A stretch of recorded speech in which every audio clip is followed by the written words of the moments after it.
the purpose of this march is to announce the effort of women and mothers in particular, women and mothers supported by good men and youth,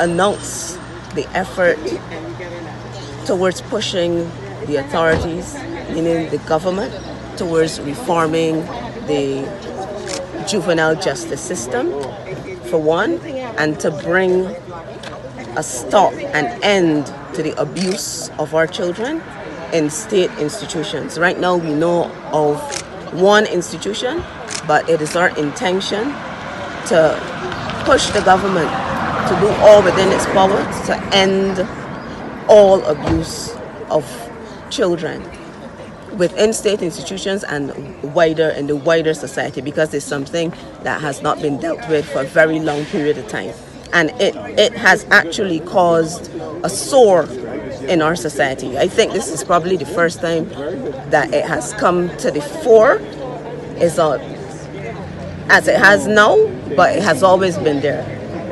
All right, tell us what was the straw that brought the camel's back, that drove you all to, to make a stand? Yes. I would have to say the story of the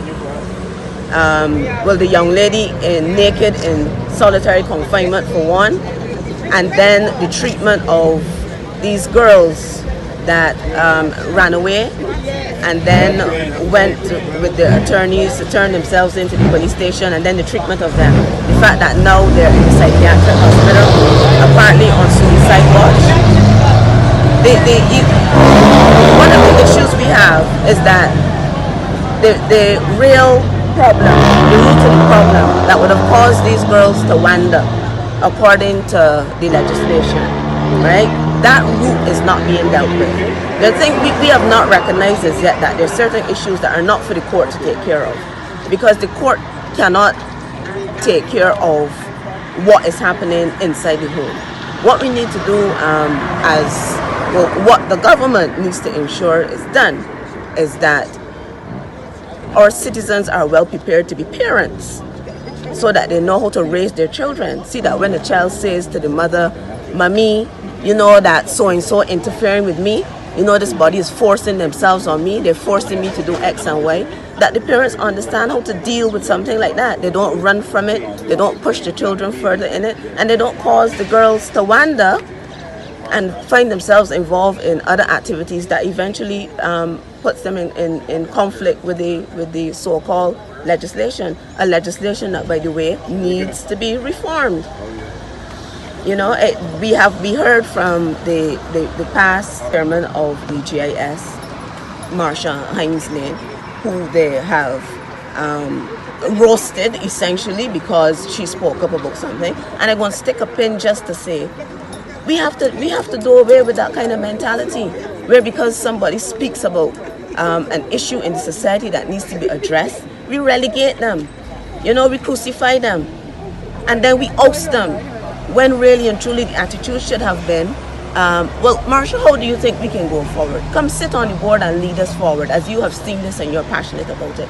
That is a clear demonstration that we have no value for the people in our society. We have no value for each other, and that then extrapolates right to children, because it is clear that we have no value for children. So I go back to the legislation that Marsha would have said was drafted as far back as 2019. If it has been drafted, why has the bill not been brought to Parliament? Is it not urgent enough? Are our children not important?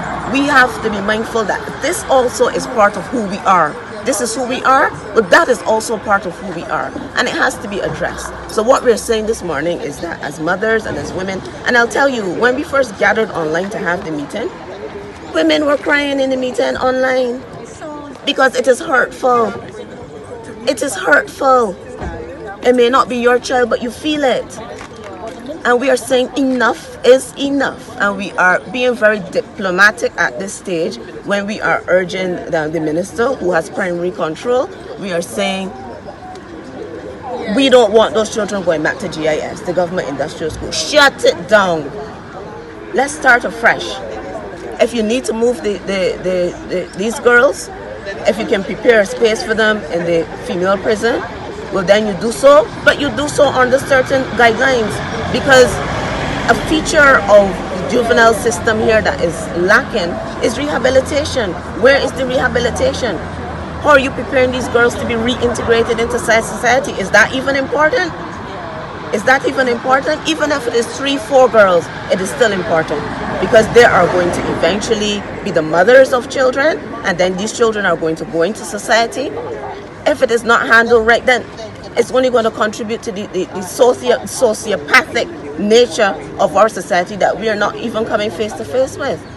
So we're saying to the government, if you're going to move those girls, move them in a space that is adequately prepared for their rehabilitation and further reintegration into the society. We are also saying no to this so-called claim that they need to have a vaginal examination. We say no to that. We say no to that.